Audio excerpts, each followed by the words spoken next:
porque estamos sendo treinados. Estamos desde o começo do ano, estamos aqui, estamos falando mais uma vez, vocês estão sendo preparados e treinados para não serem pegos de surpresa. Que é ruim mesmo, né? A gente, quando o exército, né?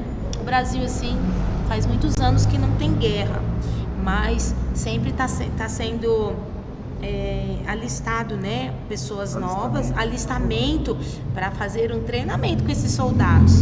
Eles ficam lá aprendendo, vão aprender sobre arma, vão aprendendo sobre combate, sobre as guerras, sobre tudo que envolve uma guerra, porque nenhum soldado vai para a guerra sem saber nada, né? Só se for uma guerra mundial, mas eles deixam aqueles mais inocentes quando não se tem mais nada, né? Porque me parece que é assim, né, Luciano?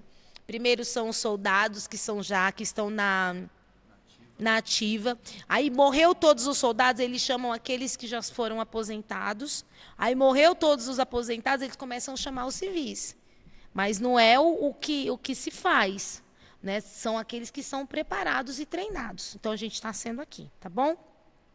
Outra razão também que algumas pessoas colocam para não evangelizar é a timidez e o medo, que eu falei aqui também, né? Ah, mas eu tenho vergonha de falar, eu tenho vergonha de chegar na pessoa sem conhecer, eu tenho medo do que ela vai me responder, eu tenho preocupação, né, como que vai ser isso. Mas não é só uma preocupação, é diferente, gente. Existem timidez e medo que todos nós temos, essa preocupação, né? Talvez um medo que nos dá preocupação e nos traz cautela e cuidado.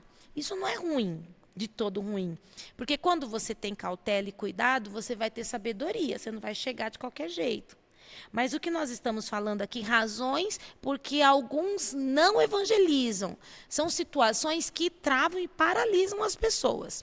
Então é uma timidez e é um medo que para e não faz você evangelizar. Então é sobre esses comportamentos que nós estamos falando. Não é aquela pessoa que tem, mas vai. Tem gente que é assim, né? Tem medo, é até tímido, mas vai. A Tati?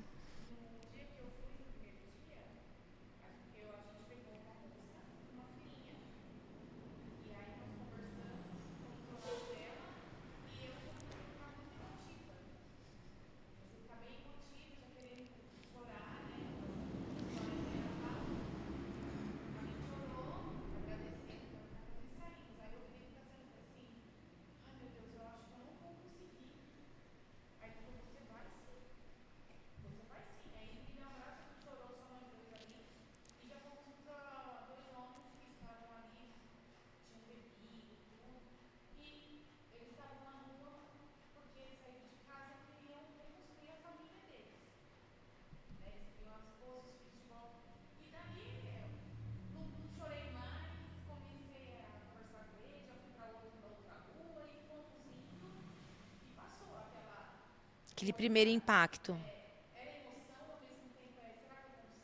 O medo também, né?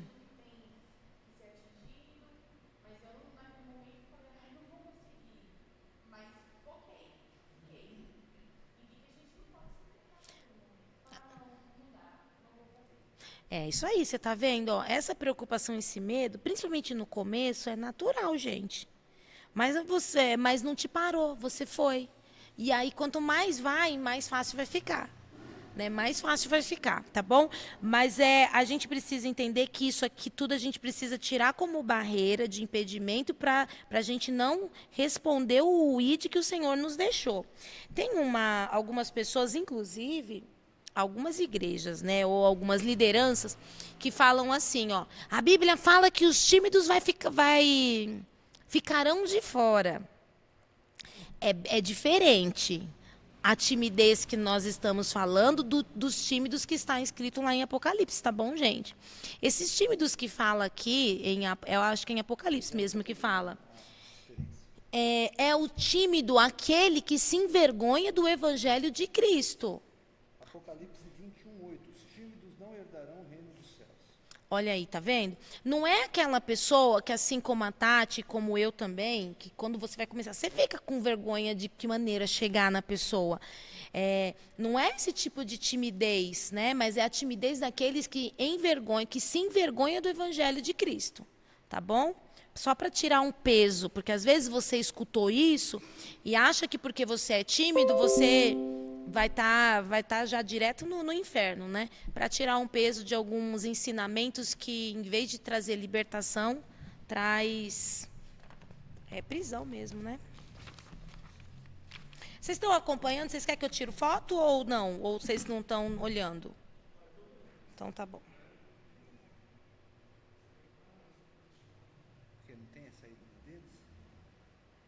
Não, é que eles estão...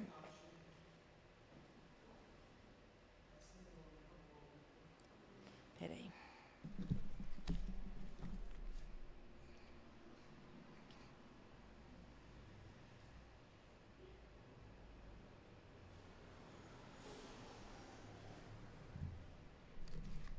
Responde a Gisele, Luciano, por favor.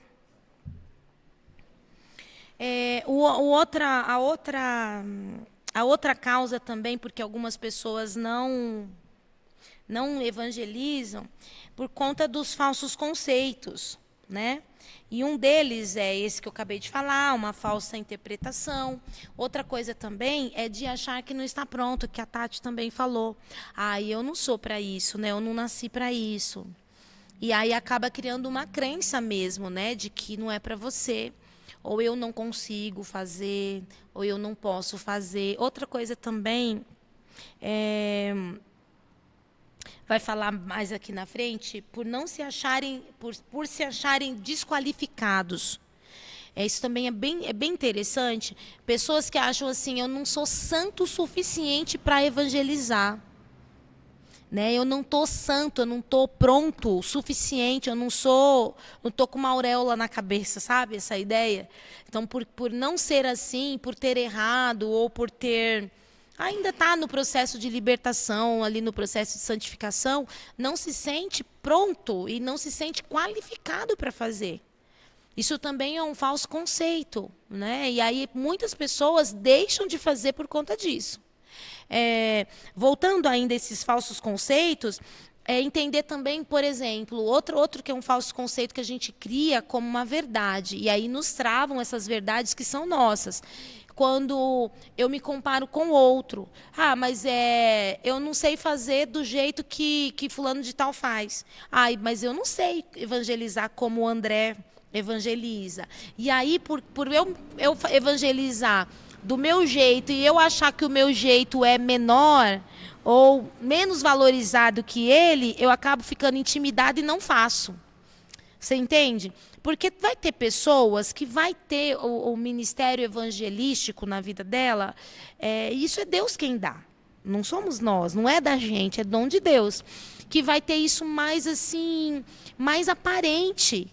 E tudo bem, né? E tudo bem. Então aí a gente acaba se comparando com algumas pessoas que têm mais facilidade e se sente desqualificado. E cria um falso conceito acerca de si mesmo. E por isso para de evangelizar.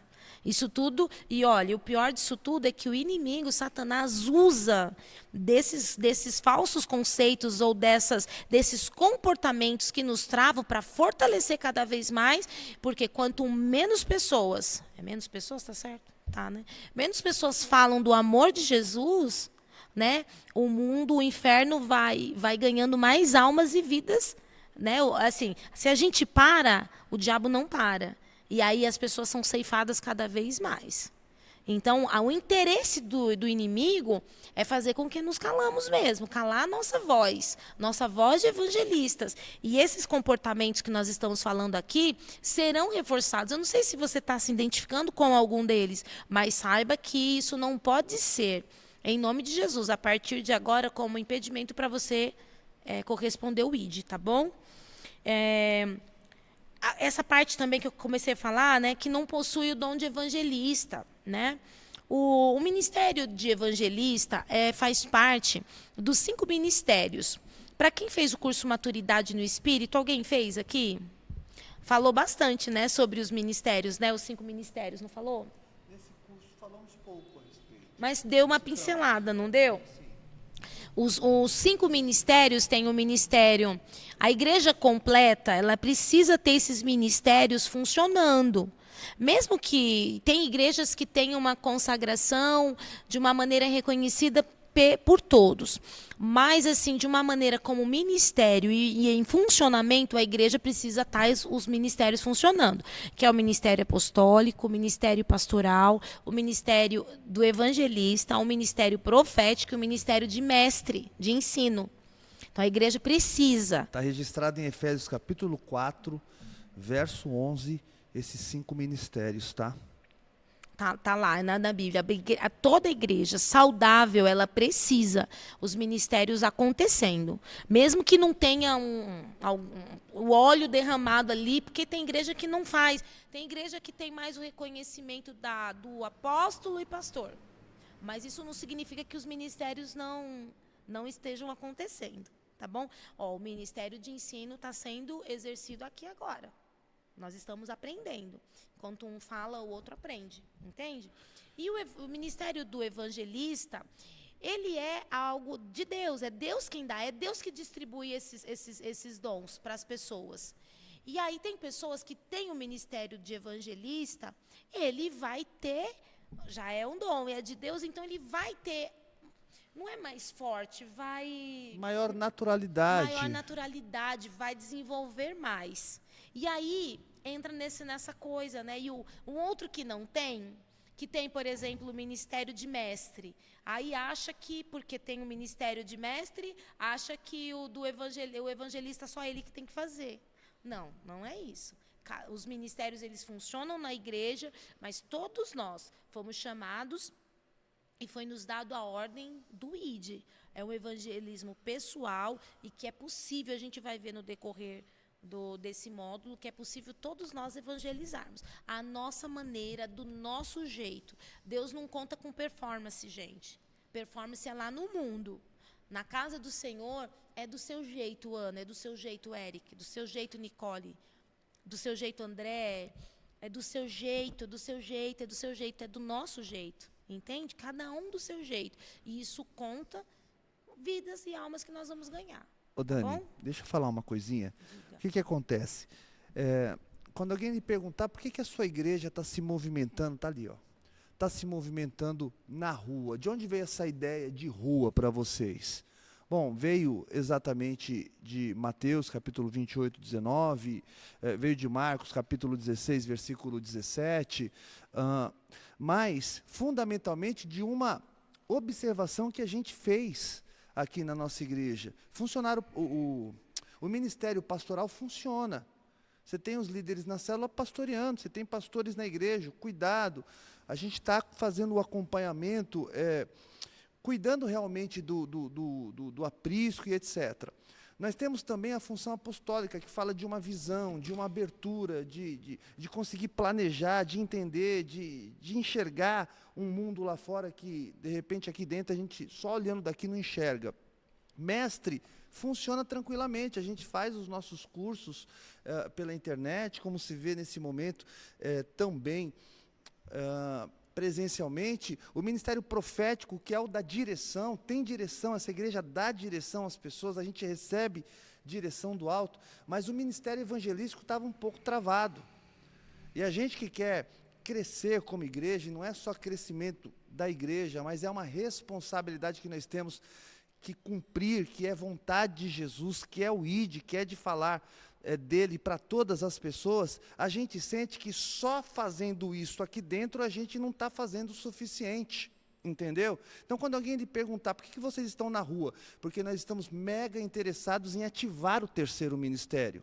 Se você pegar a ordem aqui, o de evangelista é o terceiro ministério. Falar de Jesus além dos muros da igreja. E é nisso que nós estamos plenamente interessados, para que a igreja funcione como a gente percebe que vai funcionar, porque é a palavra de Deus, entendeu? Falando ainda um pouco sobre, por não se acharem desqualificados, a questão de ser santo, o mais santo de todos, né? É importante, eu não estou desqualificando aqui a questão do nosso testemunho e da nossa santidade diante do Senhor. É lógico que é importante. E nós vamos ver lá na frente que tem pregando o evangelho fora do tempo, que tem muito a ver com o caráter da pessoa de Cristo. Não estou dizendo que não é importante, mas não deve ser algo que nos cale quando a gente não está numa vida santa. Porque a Bíblia fala assim, ó, uma vida santa que eu falo, se você não tiver ainda como... A Bíblia fala sobre a perfeição, né? Sobre a perfeição. Você está caminhando, mas às vezes você erra, entende? A Bíblia fala que como crerão se não tem quem pregue? Né? Como que as pessoas vão crer se não tem quem pregue? E a Bíblia fala também que é pela fé que as pessoas vão crer. Né? Ó, é porque a fé vem pelo ouvir. Eu falei errado. Porque a fé vem pelo ouvir. Está falando do quê? É de quem está pregando? Está falando de quem está ouvindo, está falando da fé. Não somos nós que vai fazer com que a pessoa creia, mas a fé ela vai vir por ouvir. E não está falando de ouvir de quem é perfeito, está falando daquele que ouve. Então a gente não pode se calar, entende? Tem até algumas coisas assim, eu tenho que pensar como falar para vocês não interpretar de um jeito. Nós vamos aprender mais sobre isso, sobre libertação. Mas algumas pessoas falam assim para mim, põe medo, né? Vai expulsar demônio com pecado. Vocês já ouviram essa fala? Né? Principalmente os mais antigos. Você vai passar vergonha, né? Você já viu, vai ficar inseguro, né? A pessoa vai ficar inseguro, vai passar vergonha porque o demônio não vai sair, não vai funcionar. Outra fala também que eu ouvia muito, eu estou na igreja desde quando eu nasci, né? Então eu ouvia muito, você vai subir no monte de qualquer jeito? Isso daqui era muito dito. Não estou dizendo que nós não temos que ter vida com Deus, gente, santidade diante do Senhor, mas a gente precisa tomar posse de alguns princípios. Demônio não sai pelo nosso nome, demônio sai no nome de Jesus. E o nome de Jesus, ele tem que sair, é isso que a Bíblia nos ensina. Né? Subir no monte em pecado, né? Que história é essa, né? Então, é mais ou menos sobre isso, assim, dentro desse conceito, que nós temos que evangelizar e pregar. Independentemente se nesse dia você não está bem, se você saiu de casa bravo e brigou com o marido, ou se você não está com a tua fé lá em cima, está com a situação ali muito pesada, está com ansiedade, está com tristeza, independente do seu momento ali da sua vida, que você esteja abalado, nós temos que ministrar a palavra do Senhor para as pessoas. Porque como que eles vão crer lá no mundo? Alguém que está chorando, em dificuldade, como essas pessoas que a Tati encontrou, e aí ela pegar e não falar do amor de Deus. Como que eles vão crer? Como que eles vão crer se ela não abre a boca e não fala? Entenderam? Por isso que a gente tem que ter a necessidade de ganhar confiança. Não é porque a gente, em algum momento, vai expulsar um demônio. A gente tem que ganhar essa confiança porque primeiro a gente tem que pensar na nossa salvação. Nós somos salvos, nós não vivemos na igreja com a possibilidade de compartilhar o sagrado com o profano. Tá? Então, eu não estou me santificando apenas porque tenho possibilidade de encontrar lá fora no ID, de repente, um demônio para expulsar, uma enfermidade para curar, uma mão para posicionar. Não, eu faço isso porque eu quero ter coerência com aquilo que ouço e com aquilo que faço. Né? Mas, evidentemente, que quando a gente pensa em fazer a vontade de Deus, como, por exemplo, o ID, nós vamos nos preparar um pouco mais. Nós não vamos mais brincar de ser cristãos. Eu confesso aos senhores, eu recebi Jesus em 92, mas nós já estávamos no ano de 2000, eu não estava convertido, não. E eu não vou falar qual foi o ano para você não se escandalizar. Porque o fato de você estar na igreja não quer dizer que você é convertido. A conversão acontece quando você decide abandonar a velha natureza que sempre fica ali pertinho de você, pronta para ser utilizada, e praticar a palavra como a palavra ela nos ensina, entendeu? Então, até o fato de nós estarmos na igreja não quer dizer muita coisa. Quem vai nos encontrar lá fora, às vezes nem sabe que nós participamos de uma igreja, mas nós temos que ter autoridade, nós temos que procurar santificar a nossa vida, porque embora o demônio saia em nome de Jesus, o demônio sabe também como é que está a tua vida. Né? Não adianta você ser um ator, né, no mundo espiritual. O diabo também não aceita isso. Tem até uma passagem bíblica que alguém lá, cheio de pecado, observando o apóstolo Paulo expulsar demônios, ele falou, eu também posso. Né? Só que ele foi expulsar um demônio e tomou um couro do demônio. Tomou um pega do demônio, e o demônio falou para ele, olha, eu conheço Paulo, eu conheço o Deus de Paulo, mas você eu não sei quem é. Entendeu? Então tem que tomar cuidado. Tem uma passagem de expulsar demônio bem triste, né? Que se expulsar demônio não significa que você é salvo, né? Então tem lá também pessoas, Jesus falando, né? Senhor, Senhor, Senhor, em teu nome nós curamos enfermos, expulsamos os demônios. Mas o que Jesus fala para eles? Apartai-vos de mim, porque eu não vos conheço. E é uma realidade que a Daniela está falando. Porque você pega gente famosa, a gente não sabe dos anônimos. Mas quando você pega gente famosa, tem muita gente famosa que está no pecado. Mas quando vai expulsar um demônio, o demônio sai. Você vê os escândalos aí de televisão e etc. O demônio, ele sai. Então existe também um mistério nisso tudo, que talvez se explique exatamente no que a Daniela acabou de dizer, que é bíblico. Você vai fazer sinais e maravilhas acontecer, os demônios vão embora, uma enfermidade pode ser curada. Mas o mais importante para aquela pessoa é a salvação dela, e não as habilidades que ela tem, e não o que ela fez e que eventualmente funcionou. Então, também, esse precisa ser o nosso cuidado. A gente está muito interessado em ajudar a gente lá fora, mas a gente não pode esquecer que as pessoas mais importantes do mundo somos nós. O que adianta o homem ganhar o mundo inteiro e perder a sua alma, né? Então, tá bem nisso. Vamos lá, ó. Outro fator também, porque muitas pessoas não evangelizam. Eles falam, né? Eu não tenho amizade com o incrédulo. Então, a gente precisa entender a diferença entre separação e isolamento. Separação é a gente viver uma vida separada, que é uma vida consagrada em santidade ao Senhor. Isso não tem nada a ver com isolamento. O isolamento é quando você acha que você está tão santo, tão acima de qualquer coisa, que você não se mistura mais com os parentes, não se mistura com mais ninguém, porque acha que você vai pegar a impureza que há nele. Né? Então, você vê que isso também faz parte até de uma religiosidade também. Né? Então, não tenho mais amizade com o mundo, com o incrédulo, ok. Vidas separadas, falamos sobre isso aqui nos 21 dias. Vidas separadas, que são vidas consagradas e santificadas pelo Senhor. Agora, isolamento é uma estratégia do diabo, não é uma estratégia de Deus. É uma estratégia do inimigo para nos manter longe e para também nos calar. A gente vai fazer a diferença, gente, no mundo. A evangelização, o Luciano falou, né? Tem crente dentro da igreja que a gente precisa evangelizar, tem mesmo. Tem gente que está dentro da igreja e tem que evangelizar, tipo, do início. Mas a gente sabe que é lá fora onde está o maior público. Né? Então, a gente precisa sair no mundo, a gente precisa se envolver eu falo um envolvimento mesmo como cristão. Onde a luz chega, gente, as trevas têm que sair. Então, isolamento, estratégia do diabo, tá bom? Separação de Deus. Então, também é uma fala que afasta muita gente. A gente se separa no sentido de santificação, né? Isolamento, estratégia do diabo para te deixar longe de quem precisa ouvir uma palavra que saia da sua boca. Separação é diferente, santificação justamente para atender quem espera uma palavra da nossa boca. Só para dar a referência, eu acho legal a gente colocar as referências. Isso, desliga aí, Dani. Olha que história maluca, pessoal. Atos dos Apóstolos, capítulo 19, a partir do 11.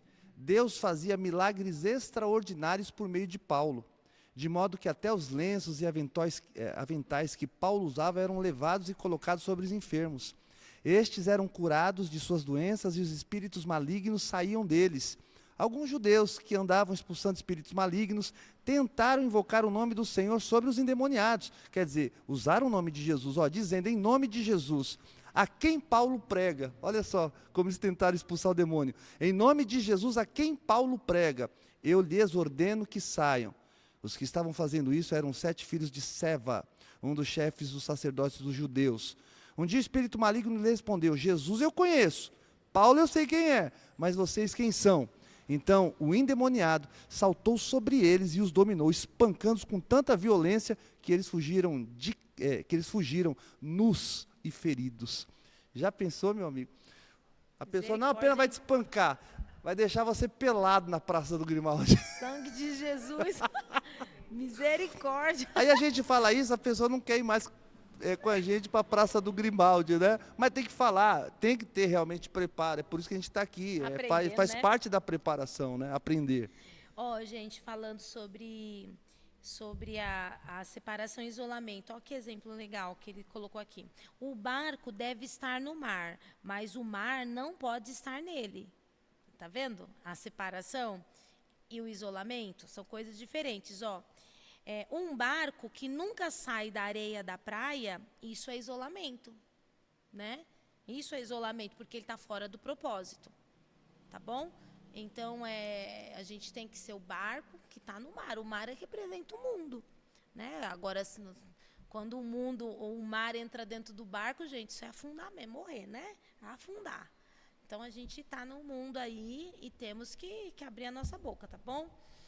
Essa parte aqui é muito, muito, muito linda, né? Outra coisa também que eu acredito, que a maioria das pessoas deixam de evangelizar. A gente falou muita coisa importante, né? Que acontece. Mas a maioria das pessoas deixam de evangelizar pelo número 7 aqui, porque elas não possuem encargo. E o que é encargo? Encargo é algo que nós transferimos por meio do nosso exemplo. Né? Ministro, o que é o encargo, gente? É paixão. Né? A igreja possui encargo do seu pastor. Vamos falar sobre isso. O encargo, ele é mais do que responsabilidade e do que comprometimento.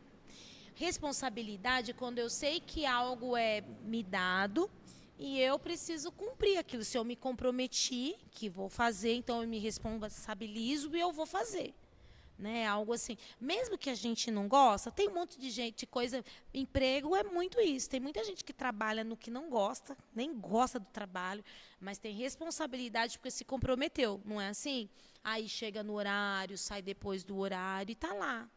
Encargo não é responsabilidade, não é só responsabilidade, não é só comprometimento. Encargo é paixão. É entender o que está fazendo e se apaixonar por aquilo que está fazendo. E tudo que vai fazer, faz porque ama, porque está apaixonado por aquilo. Entende? Então, muita gente não evangeliza porque já perdeu a paixão, porque já não é tão apaixonado assim pelo evangelho. E se perdeu no meio do caminho e ainda acha que está no caminho. Né? A história de Sansão, ela fala muito sobre isso, né? Ele achava que estava tudo bem, que Deus era com ele vencia todas as coisas, né? Não tinha quem ficasse diante de Sansão. Talvez ele era o herói da época, né? Que vencia todos os inimigos. Mas quando ele saiu e desobedeceu ao Senhor, ele ainda achava que Deus era com ele. E aí tem um versículo que fala, né? E ele não sabia que o Senhor já não estava mais com ele. Tem muita gente que acha que ainda é apaixonado, mas quem é apaixonado demonstra nas atitudes a sua paixão. Né? Então, tem muita gente que deixou de fazer a obra do Senhor porque perdeu o encargo. E aqui tem uma parte muito interessante, a segunda parte, que fala assim que a igreja, ela possui o encargo do pastor. A célula vai possuir o encargo seu. Quanto mais você for apaixonado pelo evangelho, por almas, por vida, quanto mais você se deitar sobre essa paixão, que eu digo, a se comportar como quem ama, não só como quem fala, os seus liderados serão como você. Sabe aquela questão de líder por influência? Né? Então, a igreja, ela tem o encargo do seu pastor. Esse peso, por isso que o encargo ele dá uma ideia de peso e de valor que nós falamos nas lições passadas. E por quê? Por que tem que ter o encargo do pastor, do líder? Porque o pastor e o líder está recebendo uma carga espiritual. E não é só para ele, é justamente para o rebanho que ele cuida. São as responsabilidades partilhadas, compartilhadas. Pastor não está de enfeite, pastor é um canal para abençoar a sua vida. A liderança é um canal para abençoar a sua vida. É triste quando existe um desprezo com relação a isso. Deixa eu só citar o que a Dani disse a respeito de Sansão. Quiser anotar, Juízes 16, 20, diz assim: Então Dalila o chamou, Sansão, vê, os filisteus estão voltando. Acordando do sono, ele disse: Sairei e me livrarei deles como das outras vezes. Entretanto, ele nem tinha notado que o Senhor já tinha se retirado dele. Deus pode se retirar da vida de uma pessoa e a pessoa nem notar, por causa do sono que está vivendo, entendeu? Por causa da perda, da paixão, do encargo. Eu, quando me converti, eu me lembro muito bem, não foi em 92, não foi em 2000, não foi nem em 2010, só para vocês terem mais ou menos uma ideia de quanto tempo eu demorei para converter. Quando eu entendi que eu precisava viver fases na vida cristã. O grande problema é quando a gente não entende as fases da nossa vida cristã. Quando fomos encontrados por Deus, nós estávamos aos farrapos, frangalhos. E não importa se a gente já nasceu na igreja, como a Daniela falou, todo mundo tem um encontro com Deus, mesmo sendo filho de crente, mesmo nascendo em berço esplêndido. Mas as pessoas, como no meu caso, eu não nasci nesse berço de ouro. Então eu vivi essas 3 fases. A primeira fase, a fase de você ser encontrado destruído, foi assim que o Senhor me encontrou. A segunda fase, a fase do tratamento. Ele me tratou, ele não me encontrou destruído e topou trabalhar comigo de maneira em que eu estava, destruído. E ele me tratou, ele me curou nessa segunda fase. A terceira fase é de eu entender que eu sofri a primeira e a segunda fase com um propósito. Qual o propósito? O propósito de agora sair e ser uma bênção no nome dele, de dizer para as outras pessoas o seguinte: eu faço isso do púlpito e agora estou fazendo da rua, que Deus é Deus que muda as situações. O grande problema é que tem gente que está na segunda fase e nunca sai dela, é a fase do tratamento. Trata aqui, daqui a pouco derruba ali, trata lá, daqui a pouco o remédio perde a eficácia, a pessoa está desanimada o tempo todo. Parece doente com doença Crônica. incurável. Crônica, né? Doença Crônica, incurável, sabe, uma AIDS, sabe, um câncer. Agora o câncer tem cura, quando descoberto com pouco tempo, mas existem crentes incuráveis dentro do cristianismo. Eles não conseguem levar lá para fora porque eles não experimentam dentro a cura. Né? Não levanta da maca, não sai do soro espiritual. Eu entendi que eu, uma vez curado, agora eu preciso ser um agente de cura na vida das outras pessoas. E isso que talvez faz com que o meu chamado se desenvolva. Essa consciência de que eu renasci das cinzas com um propósito. De uma vez curado, trazer os doentes para que eles possam viver as mesmas fases que eu vivi, para poderem experimentar a mesma cura que eu experimentei e conseguir influenciar as pessoas que estão esperando serem influenciadas. Então a minha conversão se deu dessa maneira. Gente, quem tem encargo é inconformado. Ele não aguenta, por exemplo, dentro de uma igreja ou na célula, ver cadeiras vazias. Ele chora, ele geme: Senhor, eu não aceito isso, Pai, o que eu preciso fazer para isso mudar? Senhor, as vidas estão morrendo, estão sofrendo, há um desespero. A paixão é isso, gente, só para lembrar da nossa juventude. Quando ficamos apaixonados, é um desespero, chega a ser enlouquecedor a paixão, né, que te leva a esse estado de querer até que você consiga aquilo. Então o encargo, ele gera isso em nós, esse desespero por ver mudar, por ver pessoas mudando, por ver famílias restauradas, por ver um casamento que estava se desfazendo. Então você luta, você ora, você chora, você geme até que aconteça. Você vê as pessoas sofrendo, aquele mendigo que mora lá do outro lado, enquanto ele não se converter, você não para. Encargo, ele precisa gerar isso em nós. Dói se você não faz, entendeu? Dói, a gente geme, a gente chora, a gente não aguenta, entende? Então o encargo é isso. Por isso que eu falo, a Bíblia fala que no final dos tempos o amor de muitos esfriariam, né? Por que se esfriaria? Eu acredito que por falta até mesmo do conhecimento, de uma instrução, por exemplo, como nós estamos tendo aqui hoje. Né? Porque eu sinto isso como algo assim a ser derramado sobre as nossas mentes, os nossos olhos, que é isso que o Senhor deseja por nós. Quando Jesus morreu na cruz e se entregou, Foi paixão. Como que é o nome do que a Igreja Católica chama? Como é o nome do filme? Paixão de Cristo. O propósito dele era esse. É o sofrimento, a paixão é o sofrimento, entendeu? Ele ficou, por muitas vezes, durante o ministério dele, que foi 3 anos e meio, inclusive a família dele tentou afastar ele do propósito, tentando proteger ele. Pedro tentou tirar ele do propósito, mas ele falava assim, para Pedro, ele falou, sai de perto de mim, Satanás. Não foi que ele falou para Pedro? Afasta-te de mim, Satanás. Afasta-te de mim, Satanás. Porque ele entendia. Você cogita das coisas da terra e não do céu. Porque ele tinha uma paixão, um sofrimento, que era morrer e o resgate de muitos. E ele foi até o fim. Se então, vocês falta ainda... isso hoje na igreja. A igreja... Só um pouquinho. Tá bom, desculpa. Falta isso na igreja, nessa geração. Paixão. Paixão. A gente precisa entrar aqui e olhar as cadeiras vazias e chorar e gritar, Jesus, eu não aceito, Senhor, traz. Deus faz. Falta gente, sabe, chorando aqui domingo de manhã, e chorando junto e falando, Senhor, Senhor, salva, Senhor, traz resultado, é o Senhor quem traz. Falta isso na gente. Eu até perdi, acabei esquecendo. Se eu lembrar, eu volto. Eu me emocionei em falar. Não, eu te interrompi. Eu fui indelicado, perdoe. Senti o peso do encargo em mim. A gente já falou esse outro aqui. Eu já estou falando do próximo assunto, que é motivações para o evangelismo. A primeira motivação é essa que eu estou falando agora. Né? Então, nós falamos até agora comportamentos que nos travam para evangelizar. Agora, o que nos motiva a evangelizar? Primeira coisa que nos motiva a evangelizar, a paixão por vidas, gente. Jesus, ele era apaixonado por almas. A oração sacerdotal em João 17, Jesus estava orando por nós. Jesus falava, Senhor, Pai, que eu seja um. Não, que eles sejam um comigo, assim como eu sou contigo. E aí ele orava por aqueles que ainda viriam depois. Ele estava orando por mim e por você.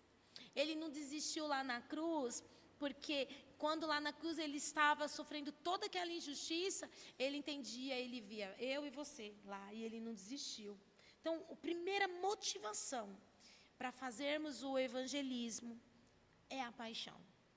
É ser apaixonado pelo Senhor. E isso também, a paixão, ela é gerada muito pelo que o Luciano falou. Aquilo que Jesus fez em mim, de onde a Fabiana falou um pouco disso no domingo, não sei se vocês perceberam. De onde o Senhor nos resgatou e nos tirou, a gente sabe onde estávamos, a gente sabe o que o Senhor fez.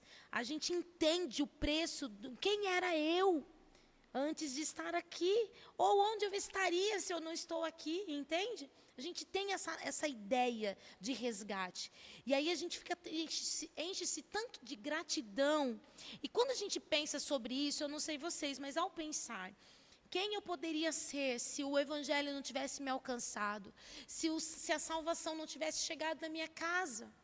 Né, sobre o meu pai, sobre a minha mãe, onde eu estaria? E isso cresce em mim uma sensação de gratidão muito grande. E um amor muito grande pelo Senhor. Então, ver quem éramos, entender quem somos agora, isso é o primeiro passo para começar a gerar paixão em nós. Que foi o que o Luciano falou. Ele falou um pouco do testemunho dele, do que Deus tem feito na vida dele. Então, o primeiro passo para sermos apaixonados, Ana, é começar a pensar em você. Aquilo que Deus fez por você. E aquilo que Ele está fazendo por nós. Né? Então, a gente pensa sobre isso, a gente começa a se encher o coração de admiração, de alegria, de satisfação. E isso começa a gerar dentro de nós a paixão. Olha só, o homem bom, de bom tesouro do coração, tira o bem. E o mal, de mau tesouro, tira o mal. Porque a boca fala do que está cheio o coração. Onde está, Dani? Está aí? É Lucas 6,45. A boca fala o que está cheio o coração. Quanto mais gratidão, amor eu tenho pelo Senhor, por aquilo que Ele fez por mim, eu vou rasgar minha boca, minha alma, para o mundo ouvir. Quanto mais eu reconheço isso, mais devoção, mais amor e mais entrega eu vou tendo pelo Senhor. E isso vai gerando. O encargo, gente, não é algo que acontece. Por exemplo, agora vocês estão tendo, por exemplo, o conhecimento e a clareza sobre o encargo, que é diferente de responsabilidade, que é diferente de comprometimento. Então, começa você entendendo, tendo a informação. E aí, à medida que você vai se entregando a ele só vai crescendo. O encargo, ele só vai aumentando. Porque Deus, ele não parou a obra na nossa vida. Ele continua. E quanto mais a gente vê as grandezas de Deus, a começar de nós e da nossa casa, mais temor, mais encargo, mais vontade de continuar aquilo que o Senhor fez, a gente tem. Você quer falar alguma coisa? Não, bom, eu quero acrescentar. A falta da paixão, a falta do encargo te aprisiona na cama espiritual. Não te deixe para frente. Porque o que nos move, o que nos muda, é mudar demandas. Às vezes a gente está sempre nas mesmas demandas, sempre nas mesmas coisas. A gente não consegue sair daquele círculo maldito dos mesmos problemas de uma vida inteira. Aí quando a gente vira a chave, ou quando Deus vira essa chave dentro da gente, a gente sabe que tem terras a explorar, as demandas mudam. Entende? Você começa a compreender que existem outras situações nas quais você precisa se envolver. E eu também percebi, ao longo do tempo de crente, que quando você se preocupa com o que de fato é importante, Deus se preocupa com o que sempre te colocou para baixo. E aí, isso se transformou na grande terapia da minha vida. Enquanto eu estou cuidando de alguém, Deus está cuidando daquilo que tira a minha paz. Mas quando eu não cuido dos interesses de Deus, não que Deus não cuida dos nossos interesses, mas parece que a vida fica muito sem graça, você tem que mudar as demandas, sabe? Às vezes eu penso que ser só crente aqui dentro da igreja, maravilhoso, isso é muito bom, isso vai me levar para o céu. Mas quando eu entendo que eu posso viver novas coisas, até o meu repertório de cima do altar vai mudar. Eu vou ter uma conversa diferente com o público, eu vou falar das experiências que nós temos lá na rua, das pessoas que voltaram para Jesus, entendeu? E veja que enquanto eu tenho tanta novidade para contar, eu não fico preso àquilo que me afasta da presença de Deus, eu não fico preso nos mesmos assuntos, nos mesmos problemas. Então, ser crente, além de tudo, mas um crente em movimento, é como se você fizesse uma terapia espiritual. Todos os dias, parece que eu estou diante dele, que é o maior psicólogo que já existiu e existe, sempre vai existir, e ele me mostra coisas fora da caixa, entendeu? O que eu quero viver é coisas fora da caixa, é conhecer o que ele tem para mim. E evangelizar é uma coisa que, particularmente, eu ainda não pude explorar muito. Sabe por quê? Porque, como você, eu nasci dentro da igreja. Aqui a gente tem uma segurança incrível. Da porta para fora, aí a gente lida com a possibilidade da timidez, como já foi dito, do medo, da falta de preparação. Mas o Espírito Santo falou para mim uma coisa que me trouxe uma tranquilidade, irmã Tati. Ele falou: meu filho, só faça lá fora o que você faz lá dentro. Eu falei: poxa, eu sei pregar, eu sei orar, eu sei abraçar todo mundo quando termina o culto, eu sei aconselhar, eu sei discipular. Se Deus está mandando eu fazer lá fora o que eu faço lá dentro, não tem nada novo. Eu só preciso de um elemento em isso tudo que é diferente, de uma coragem a mais, entendeu? E essa coragem a gente tem, e a gente vai, e ninguém pode impedir. Bom, gente, uma coisa assim que não pode ser motivação, eu falei da paixão. Eu falei agora há pouco para vocês que há uma ordem do Senhor, né? O ID é uma ordem. Mas sabe quando a obediência ela é muito ligada, atrelada ao amor. Quando a gente pensa só em ordem, só como uma ordem, uma coisa que é mandada, a gente coloca num lugar de obrigatoriedade. E não é assim. A obediência, ela está atrelada ao amor. Eu obedeço porque eu amo. E porque eu amo, eu obedeço. Entende? É diferente. Quando a nossa motivação só é para fazer alguma coisa, porque eu preciso fazer, porque tem uma cobrança sobre mim em fazer, aí eu gero em mim medo e principalmente a culpa quando eu não faço. Entende a diferença? Essa não é a nossa motivação. Porque quem é apaixonado, ele ama. E porque eu amo, eu obedeço. E porque eu amo, eu quero fazer a mesma coisa que Jesus fez. É diferente, entende? Então, trazer para vocês essa consciência de que a nossa motivação não é só porque eu estou dizendo, eu estou te dizendo que é preciso, que o Senhor conta com a gente, mas a nossa motivação é porque nós amamos ao Senhor, porque nós entendemos que o Senhor é para nós, e porque Ele é para nós, eu preciso compartilhar essa alegria com o outro. É diferente, tá? Uma outra motivação, que é muito boa, essa aqui, ó, nós temos os que os outros não têm e por isso a gente pode compartilhar. De certa forma, a gente já está até falando sobre isso aqui, né? Já estamos falando algumas coisas sobre isso. Então, nós temos em nós o que o mundo não tem.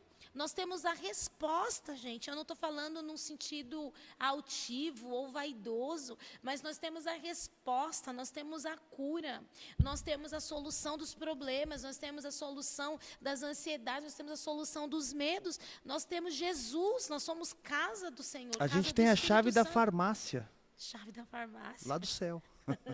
Nós temos, e porque nós temos, então já é uma motivação para a gente não se calar. Nós lemos aqui que a boca fala, que o coração está cheio.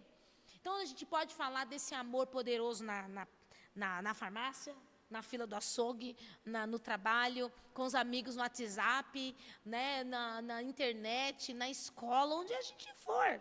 Tem uma história aqui no livro dos Reis, muito interessante, olha só.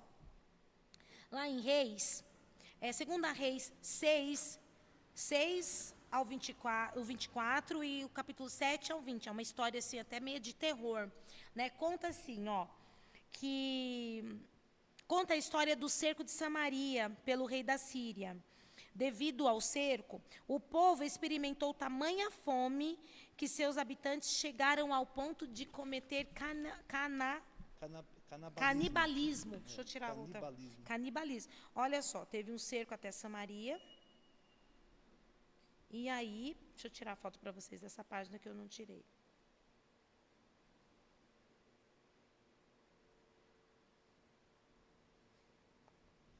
E aí, devido a essa guerra que teve lá, o povo estava passando fome, e aí eles começaram a comer um ao outro lá. Essa que é a história, né? Filme de terror. Condenados a morrer como os demais, para você ver, já estava difícil para a pessoa que não era doente, que eles estavam com fome e começou a querer comer um ao outro. Imagine para leprosos, que já era excluído, que a comida já era diferente, que era separado. Aí, no meio disso tudo, tem a história de 4 leprosos, que eles já estavam condenados a morrer. Com essa situação, você imagina como eles estavam, né? 4 leprosos disseram entre eles, conversando: se nos deixarem viver, viveremos. Se nos matarem, então somente morreremos. Os leprosos foram e acharam o arraial dos sírios abandonados. E então se banquetearam e tomaram as melhores roupas, porque o Senhor havia afugentado o exército sírio. Diante disso, qual foi a atitude deles? Foram e contaram para o resto da cidade. Aqui, está falando de uma história muito, muito difícil para aquele povo e em especial para aqueles leprosos, que já estavam condenados. E eles conversando assim, se deixar a gente morrer, a gente morre. Se deixar a gente viver, a gente vive. E eles caminhando, eles encontraram o acampamento do exército sírio. E que Deus tinha afugentado aquele exército. Chegando lá, tinha tudo, porque eles abandonaram. Tinha roupa, tinha comida. Eles pegaram, comeram, trocaram de roupa, devia de estar com as roupas tudo manchada da doença, de sangue, ficaram limpos, né, com aquela roupa, se cuidaram, se alimentaram. Eles poderiam, porque lembrando, gente, que leproso era abandonado pela sociedade, ficava em isolamento, era considerado impuro, e eles eram tidos com preconceito. Eles poderiam ter ido embora e não ter falado para ninguém, porque lembrando que a cidade estava morrendo de fome, o povo de Samaria, e estava comendo um ao outro. Só esses 4 que encontrou comida e roupa limpa. Eles poderiam muito bem ter ido embora ou ter ficado com os despojos de tudo isso para eles. Mas o que eles fizeram? Eles voltaram e falaram que tinha acontecido com eles. O que isso traz para a gente? A gente teve, gente, uma vida como leproso. A lepra significa o pecado, significa as imundícias do mundo. A gente viveu nesse lugar. A gente viveu num mundo de podridão, de imundícia, lançados no mal, né? E éramos classificados ali, jogados pelo mundo espiritual por Satanás, né? Maltratados pelo inimigo, só que tentando nos destruir. Só que um dia nós encontramos um lugar onde o Senhor trocou as nossas roupas. A roupa fala muito de mudança de vida, fala de novos caminhos, novos ciclos. Encontramos no Senhor roupas novas, nos alimentamos, a fome espiritual nos foi tirada. Você entende o quanto que nós temos a oferecer? O que nós vamos falar lá no mundo? Que eles agora são como os leprosos. Eles são esse mundo que vive um caos, que só está um comendo o outro mesmo. O mundo é assim, né? Tem até no sentido literal mesmo, mas no sentido simbólico é um querendo comer o outro, né? Um passando por cima do outro. Mas nós temos uma boa notícia. Então, nesse sentido, gente, nós temos algo a compartilhar. Você tem aquilo que Deus fez com você. Você pode falar aquilo que Deus fez para você, tá bom? Essa história é muito filme de terror, né? E ainda tem uma situação espiritual dentro dessa história que a gente pode trazer para esse terceiro ministério, que é o evangelismo, que é o seguinte, Deus já havia vencido o inimigo lá fora, mas os crentes dentro da cidade achavam que o inimigo estava lá ainda. É que entre os leprosos que estão ali na porta do palácio, se viver, viveremos, se morrer, morreremos. Quer dizer, a gente não tem nada a perder, vamos na direção do inimigo para saber o que está acontecendo, porque está muito quieto o negócio aqui. E eles saíram. Quando eles saíram, Deus já havia vencido o inimigo. Aí eles voltam e falam para o rei, Deus já venceu, não precisa mais ficar preso na cidade não. Vamos lá e liberdade chegou para nós. O inimigo lá fora já está vencido. A gente acha que ele está dominando. O que Jesus disse? Tem de bom ânimo porque eu venci o mundo. Quando ele disse isso, ele está dizendo o que para nós? Vocês vão lutar, mas vocês vão lutar contra algo que já está vencido. Amém. Entendeu? Então, quando a gente foi para a praça, a gente foi tímido. Mas eu já tomei reclamação logo de cara que não parei para evangelizar. Não foi que eu contei aqui ontem? O Thales falou, pastor, tem uma reclamação do senhor. O senhor lá estava sentado e o senhor não parou para evangelizar. Ele ficou muito bravo com o senhor, porque ele é obreiro, missionário desviado. Veja que clamando, né? A gente está indo para a praça e os demônios estão vivos, é verdade, mas eles estão vencidos. Quando a gente luta contra alguma coisa que está vencida e a gente perde, os verdadeiros vencidos somos nós. Deu para entender o trocadilho das palavras? Então, por que o crente tem que encarar? Tem que ter a coragem? Porque ele vai lutar contra quem já foi vencido por Jesus. Amém. Olha, é isso. Vai concordar muito essa próxima motivação, vai concordar muito com o que o Luciano está dizendo, que fala assim, nós somos representantes de Deus. Você não representa qualquer pessoa, você representa a Deus, o Senhor, o soberano. Em Atos 1:8 fala, mas recebereis poder ao descer sobre vós o Espírito Santo e sereis minhas testemunhas, tanto em Jerusalém como em toda a Judéia e Samaria até os confins da terra. Então nós somos representantes e somos testemunhas do Senhor. Então, nós somos eleitos, separados para isso. Então, a gente não está no nome do... Qual que é um homem, uma personalidade mais importante do mundo hoje em dia? Quem é? Como que é? Desculpa, tem uma mensagem da... O personagem mais importante hoje em dia, sei lá... Elon Musk. Elon Musk. A gente não está representando Elon Musk com toda a fortuna que ele tem, que inclusive teve grana para mandar um foguete para o céu. Quer povoar Marte... E quer fazer tanta coisa, né? E é empresário de sucesso. Não, nós representamos o Senhor. E aqui em Atos fala que vocês vão receber, ao descer sobre vós o Espírito Santo. Aqui era uma profecia em Atos 1. Só que em Atos 2, o cumprimento da descida do Espírito Santo cumpriu lá no cenáculo, quando eles estavam reunidos. Então, ou essa profecia já foi cumprida, então não é uma promessa que vai acontecer. Nós já temos o Espírito Santo. Era uma promessa para os irmãos de Atos ali no capítulo 1, mas nos nossos dias nós temos o poder do Espírito Santo. Amém? Nós já somos testemunhas do Senhor, tanto em Jerusalém, que é aqui, a redondeza, o Jardim Grimaldi, Samaria um pouquinho mais longe, né? Confins e da Judéia, terra, e o confins da terra mais longe nas ainda. extremidades. Seja onde for, onde pisarmos os nossos pés, nós somos representantes do Senhor. Então, uma motivação como essa, gente, estarmos apaixonados, inconformados, cheios da graça de Deus e do desejo do Senhor para ganhar vidas. Aqui em Jerusalém, que começa aqui na nossa igreja, em cada canto, né? A gente entender que somos... Qual foi a outra coisa que eu falei?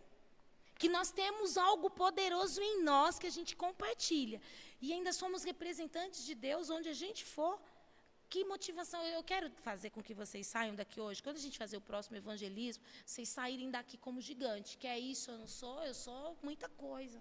Sair daqui se achando, Deus, sabe? se achando. Quase Tô perto de uma cheia- soberba, mas é uma soberba humilde, assim, Santa. sabe? Estou cheia do Espírito Santo. Tem em mim um poder, olha, tem em mim um poder que vem do céu.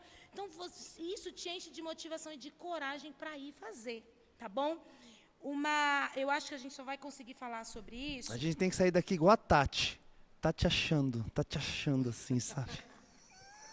Olha, outra coisa, uma realidade que nós precisamos também ter como motivação, a realidade do inferno. Vocês sabiam que Jesus, no ministério dele, falou muito mais sobre o inferno do que sobre o céu? Eu já congreguei em igreja onde o pastor não gostava muito de falar de inferno.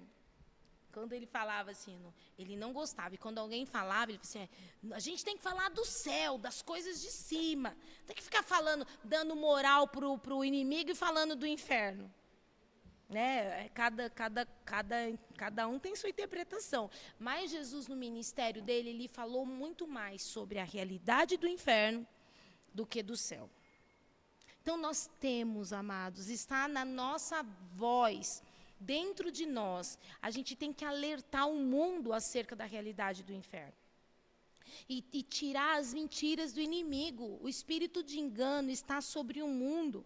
Tem lugares e tem pessoas, muita gente, viu, que não acreditam no inferno, que falam que o inferno é aqui. Vocês já ouviram isso? Pessoas falando sobre isso?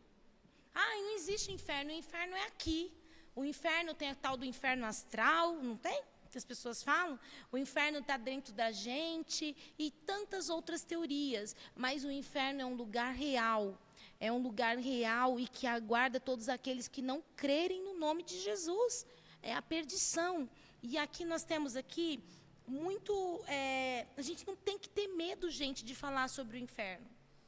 O Gustavo, ele mandou um scriptzinho, e eu até coloquei, acho que no grupo de liderança, alguma coisa assim, eu não sei se foi replicado para vocês. Foi, né? Que ele fala sobre alguma coisa nesse sentido. Para onde que você vai? Não é isso. Para onde você vai se você morrer? Uma das perguntas, se eu não me engano, é essa. Para onde você vai se você morrer? Tem que falar mesmo da realidade. O Luciano fez a pergunta para o padrasto dele, para o padrasto dele aceitar Jesus. Ele falou assim, senhor José, antes de morrer, que ele estava no leito de morte, quem o senhor quer que o senhor... Como foi que você falou?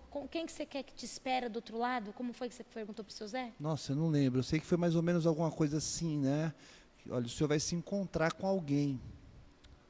Mais ou menos algo assim. Tem alguém esperando o senhor do outro lado. Quem que o senhor quer que te receba? Aí é Jesus. Então o senhor quer, de maneira diferente, recebê-lo no seu coração e tal. Ele chorando recebeu. Porque não tem, gente, não tem, são dois caminhos, céu e inferno. Não tem outros. As pessoas inventam outros. Mas a gente precisa mostrar ao mundo essa realidade. Então, faz parte do evangelismo, na célula também, nas ruas, onde a gente for para fazer o evangelho. Vai chegar uma hora, é lógico que a gente tem que ter sensibilidade e sabedoria, né? Mas vai chegar uma hora que vai ter que falar, né? Para onde você pensa? Principalmente para quando você for pregar o evangelho para quem está com alguma enfermidade terminal. Você não sabe amanhã se você vai conseguir encontrá-la. Né? Então, aqui vai ter a realidade do inferno, muitos versículos, gente. Aqui é mais versículos mesmo, sobre Jesus falando em Provérbios, no Antigo Testamento, em Apocalipse, Jesus falando da realidade do inferno. Eu vou até, deixa eu ver aqui em Apocalipse, deixa eu ver. Enquanto você procura... Não, é que tem aqui, é que são muitos. Vou ler um aqui, Mateus 23:15. Jesus falando, tá bom? Ai de vós, escribas e fariseus hipócritas, por que rodeais o mar e a terra para fazer um prosélito? E em vez feito, e tornais filhos do inferno 2 vezes mais do que vós. Jesus, ele fala, que ele está falando para religiosidade, né, dos fariseus que se achavam mais santos que os outros. Tu, Cafarnaum, elevar-te-ás porventura até o céu? Descerás até o inferno? Porque se em Sodoma se tivessem operado milagres que em ti te fizeram, teria ela permanecido até no dia de hoje. Aqui são tudo contextos do próprio Jesus falando da realidade do inferno. Em Apocalipse, nos Evangelhos, sempre vai ter. Tá, depois, deixa eu tirar a foto para mim passar para vocês. Eu acho que a gente vai... Deixa eu ver aqui.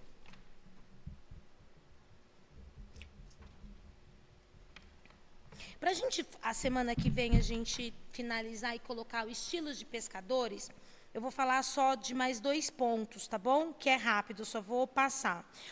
A gente até falou sobre isso, eu só vou nomear. Há uma recompensa para nós quando evangelizamos. E o outro é, nós prestaremos contas diante de Deus se não pregarmos. Bom, há uma recompensa para aqueles que trabalham. A recompensa vem do Senhor. A recompensa do evangelismo. A última motivação para o evangelismo é a recompensa em conduzir alguém para Cristo. A recompensa acontece de 2 maneiras. Porque a gente se alegra sobremaneira em gerar um filho espiritual. E porque receberemos de Deus a recompensa no céu. Aqui fala tanto do galardão, que lá no céu nós vamos ter a recompensa do galardão, que é a recompensa do nosso trabalho feito, daquilo que nós fizemos, das pessoas que ganhamos ao Senhor Jesus. E aqui na terra, há uma recompensa também de gerarmos. O pastor Elias, ele pregou na ministração, dai-me filhos, senão eu morro. Né, a recompensa da paternidade, gente. Da paternidade, em termos filhos, nós somos férteis, a gente precisa ter filhos espirituais. Então, há uma alegria. Quem aqui, todos nós, né? Só não o Giovanni, a Nicole e o Eric ainda não, mas provavelmente serão. Existe maior alegria do que quando a gente vê o nosso filho, gente. Quando a gente vê ali gerado em nós, o nascimento de uma criança é a coisa mais linda e traz muita alegria. Então, há uma recompensa na paternidade espiritual também. E nós prestaremos contas diante do Senhor se a gente não pregar.